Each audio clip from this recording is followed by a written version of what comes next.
Welcome everyone.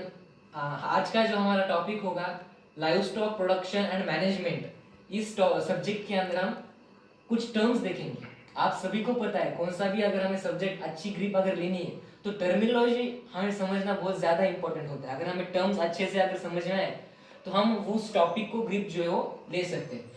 तो मैंने पहले से ही सब टर्म्स जो है बोर्ड पे लिख चुका हूँ मैं, क्योंकि हमारा जो वीडियो का जो ड्यूरेशन है वो ज़्यादा ना बढ़े और मैं सभी के बारे में आपको एक एक करके जो है एक्सप्लेन करूंगा। बहुत ज़्यादा इंपॉर्टेंट है टर्मिनोलॉजी। अगर हम live stock production and management यानी एलपीएम की बात करें तो हर टर्म्स हमें एग्जाम में जो है पूछे जाते हैं। तो हम एक एक टर्म यहाँ पे देखेंगे। सबसे पहला टर्म जो होगा वो बैक क्रॉसिंग। ठीक है, मैं जब बोलता हूँ तो आप लिखो, क्योंकि पॉसिबल नहीं है हर एक का मुझे लिखना, तो आप लिख सकते हो जब मैं बोलूँगा। तो बैक क्रॉसिंग का मतलब क्या होता है? बैक क्रॉसिंग का मतलब होता है mating of cross breed with its pure parent. मतलब जो क्रॉस ब्रीड बना है हमें, उसकी हम क्या कर रहे हैं, फिर से मीटिंग कर रहे हैं उसके प्योर पेरेंट के साथ। मेल और फीमेल इनकी मीटिंग से जो क्रॉस ब्रीड बना है, ठीक है, फिर हम उसकी मीटिंग कर रहे हैं प्योर पेरेंट के साथ, तो बैक क्रॉसिंग हम उसे कहते हैं। Meeting of cross breed one of its pure parent, ठीक है, उसे हम बैक क्रॉसिंग कहते हैं। सेकंड टर्म आता है balanced ration. Balanced ration, balanced ration का मतलब होता है ration that contain the all the nutrients in both quality and quantity. जो फीड ऑफ ऑफर कर रहे हो किसी भी एनिमल को, उसके अंदर जो न्यूट्रिएंट है वो क्वालिटी भी उसकी अच्छी है और क्वांटिटी भी अच्छी है, तो हम उसे कहते हैं कि वो बैलेंस रेशियो है। ठीक है, उसे हम क्या कहते हैं, वो बैलेंस रेशियो है। फिर आता है बीफ। बीफ का मतलब क्या होता है? बीफ का मतलब होता है द मीट ऑफ काल्फ।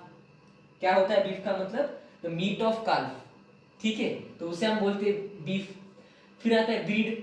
ब्रीड का मतलब होता है group of animal related by descent similar in most of character. मतलब एनिमल का ग्रुप हम कहते हैं ब्रीड है। अब ये एक्स ब्रीड कौन सा ही तो है, तो सभी सिमिलर फीचर आपको दिखेंगे। मतलब कोई भी अगर एक ब्रीड है तो उसके अंदर कॉमन फीचर देखेंगे। उनका हॉर्न साइज कॉमन होगा, उनका अपीयरेंस कॉमन होगा, टेल का जो पोस्चर होगा वो कॉमन होगा, तो उसे हम ब्रीड कहते हैं। ठीक है, group of animal related by descent similar in most of character, that is called as breed. अब बुल काल्फ क्या होता है? बुल काल्फ, बुल काल्फ का मतलब होता है male calf under 1 year of age. Male calf 1 साल से जो कम उसका एज है उसे हम बुल काल्फ कहते हैं। क्या कहते हैं? Bull calf. Male calf under 1 year of age. अब देखो, बहुत इंपॉर्टेंट टर्म है बुल और बुलक। हमें पहले पता नहीं होता है कि बुल और बुलक क्या है, हम इसे एक ही समझ लेते हैं कि बुल या बुलक एक ही है, लेकिन बहुत ज्यादा डिफरेंस है इन दोनों के अंदर। बुल का मतलब क्या होता है? बुल का मतलब होता है matured male, sexually matured male. Bull का मतलब क्या होता है? Sexually matured male. मतलब इस मेल के अंदर क्वाइटस करने की एबिलिटी है, या ऑफस्प्रिंग पैदा कर सकता है, तो उसे हम बुल कहते हैं। वो मतलब अनकैस्ट्रेटेड है, कैस्ट्रेशन नहीं किया गया है, इसकी टेस्टिस रिमूव नहीं किया हमने, वो बुल हो गया। अब बुलक का मतलब कैस्ट्रेटेड मैच्योर्ड मेल। बुलक जो है एकदम डोसाइल होता है, एकदम शांत होता है, क्योंकि उसके अंदर हमने उसकी कैस्ट्रेशन की, उसके टेस्टिकल्स को रिमूव करे। अब टेस्टिकल्स रिमूव है तो टेस्टोस्टेरोन का डेफिनेटली जो लेवल है वो कम होगा।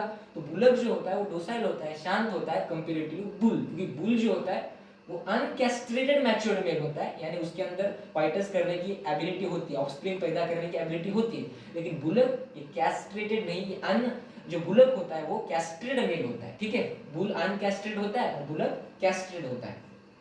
थर्ड टर्म आता है बुलर और निम्फोमिनिया। बुलर और निम्फोमिनिया का मतलब होता है a cow apparently always on heat, a cow apparently always on heat। इसका मतलब उस एनिमल का समय आ चुका है, अगर उसको हम इंसेमिनेट करते हैं या किसी भी एक पेडिग्री बुल के साथ उसकी अगर मेटिंग करवाते हैं तो वो सक्सेसफुली जो है वो प्रेग्नेंट हो सकती है। तो उस स्टेज को हम बुलर और निम्फोमिनिया कहते हैं। ठीक है, बुलर और nymphomania, cow apparently always on heat.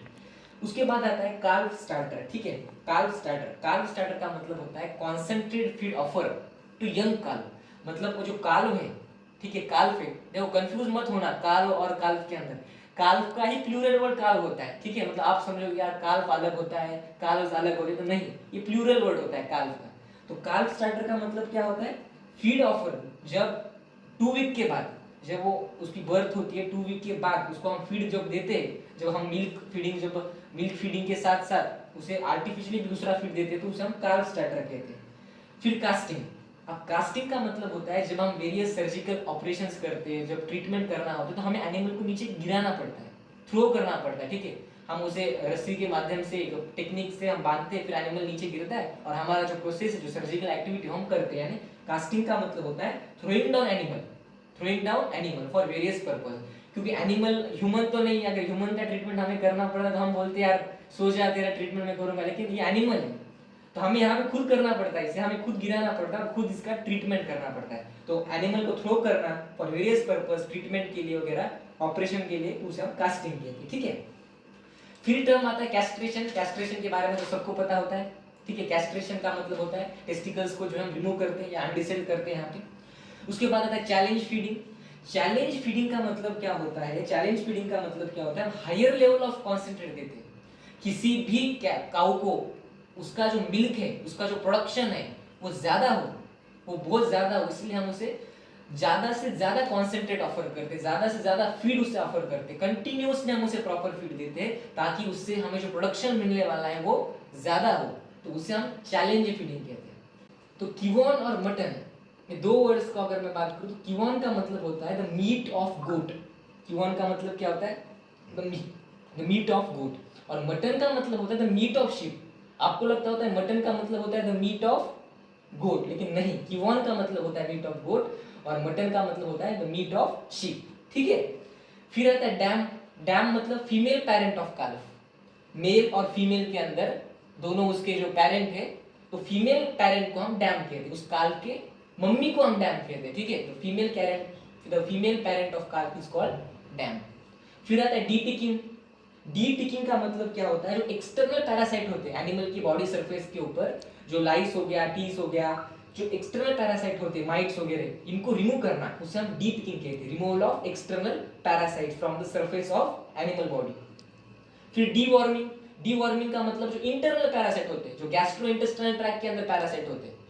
D ticking का मतलब एक्सटर्नल पैरासाइट को रिमूव करना और डीवॉर्मिंग का मतलब इंटरनल पैरासाइट को रिमूव करना, इसे हम डीवॉर्मिंग कहते हैं। अब फ्लॉक का मतलब क्या होता है और हर्ड का मतलब क्या होता है?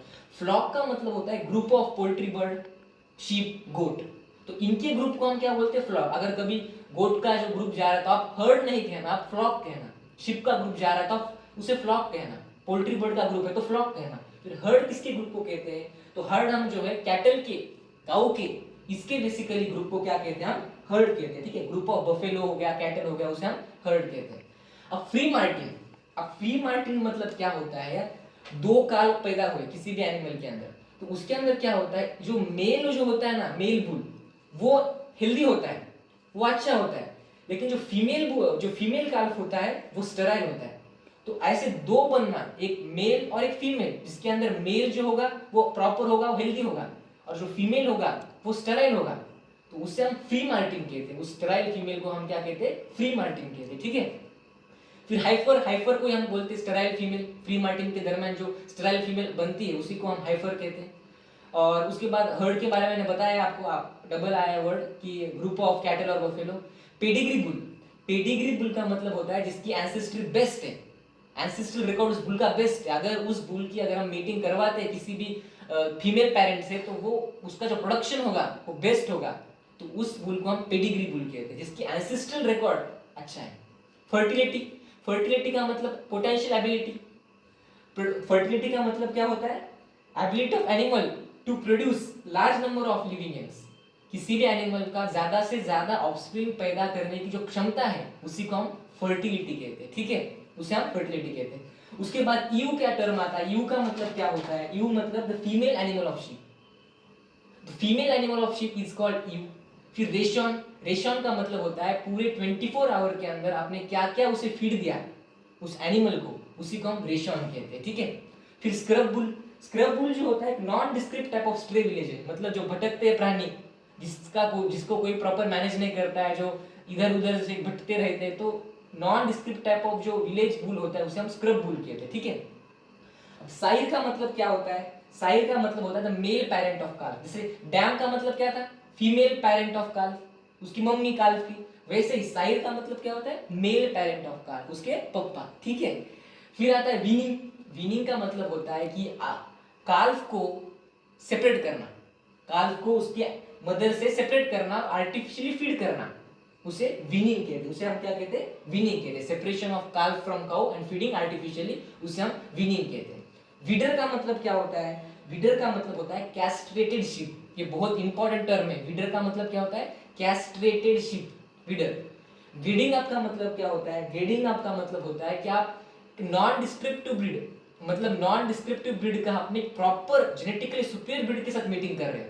मतलब एक स्ट्रे ब्रीड है जिसका एंसेस्ट्रल रिकॉर्ड कुछ खास अच्छा नहीं है, उसकी मीटिंग आप प्रॉपर एक जेनेटिकली हेल्दी सुपीरियर ब्रीड के साथ मीटिंग कर रहे हो, तो उसे हम ग्रीडिंग अप कहते हैं। क्या कहते हैं? Grading up. फिर काऊ, काऊ का मतलब होता है, काऊ एक बोवाइन स्पीसीज की फैमिली है, बोवाइन स्पीसीज के अंदर आती है। काऊ का मतलब होता है एक बार तो काल्विंग होनी चाहिए उसके अंदर, उस एनिमल के अंदर एक बार तो काल्विंग होनी चाहिए, एक बार तो बर्थ देनी चाहिए, तो हम उसे काऊ कहते हैं। फिर क्यूलिंग का मतलब क्या होता है? क्यूलिंग का मतलब होता है जो अनडिजायरेबल अनप्रोडक्टिव एनिमल है उसे निकालना। क्योंकि ह्यूमन बहुत ही ग्रीडी एनिमल है, मतलब ग्रीडी नेचर का इंसान होता है कि जिस एनिमल का उसको अगर फायदा नहीं होता है तो उसे फेंक देता है वो, तो उसके अंदर दया नाम की कोई चीज नहीं होती। तो फिर वही है, क्यूलिंग का मतलब होता है अगर कोई एनिमल चुप खा रहा है कुछ, उससे उसको कुछ बेनिफिट ही नहीं हो रहा है, तो उससे हम रिमूव करते हैं जो अनडिजायरेबल अनप्रोडक्टिव एनिमल, उसे क्यूलिंग कहते हैं। कितना सही है या कितना गलत है मुझे पता नहीं। क्रिप्टोर्किडिज्म का मतलब होता है अनडिसेंडेड टेस्टिस, यानी टेस्टिकल्स जो है वो एब्डोमिनल कैविटी के अंदर ही रहना, स्क्रोटम के अंदर नहीं जाना, उसे हम क्रिप्टोर्किडिज्म कहते हैं। फिर आ जाता है आपका टर्म डिसबडिंग। डिसबडिंग का मतलब जो होता है हॉर्न बर्ड को रिमूव करना। अब हॉर्न बर्ड को रिमूव करने के लिए भी कई प्रोसेस होते हैं, मैकेनिकल, केमिकल वगैरह, तो हॉर्न बर्ड को रिमूव करना इसे हम डिसबडिंग कहते हैं। और फेकेंडिटी का मतलब होता है potential capacity of female to produce functional ovum. Potential capacity of female to produce functional ovum बनाने की जो कैपेसिटी होगी फीमेल के अंदर, उसे फेकेंडिटी कहते हैं। तो ये जो टर्म हमने देखे बहुत ज्यादा important exam point of view से, अगर आपको लाइव स्टॉक प्रोडक्शन मैनेजमेंट के अंदर ग्रिप अगर बनानी है तो आपको टर्मिनोलॉजी आपको आना ही चाहिए। ठीक है, तो आज के लिए इतना ही। उम्मीद करता हूँ कि आप इसे अच्छे से पढ़ेंगे, मैं जो बोल रहा था आप लिखेंगे। तो थैंक यू। चैनल को सब्सक्राइब कीजिए, लाइक कीजिए और शेयर कीजिए।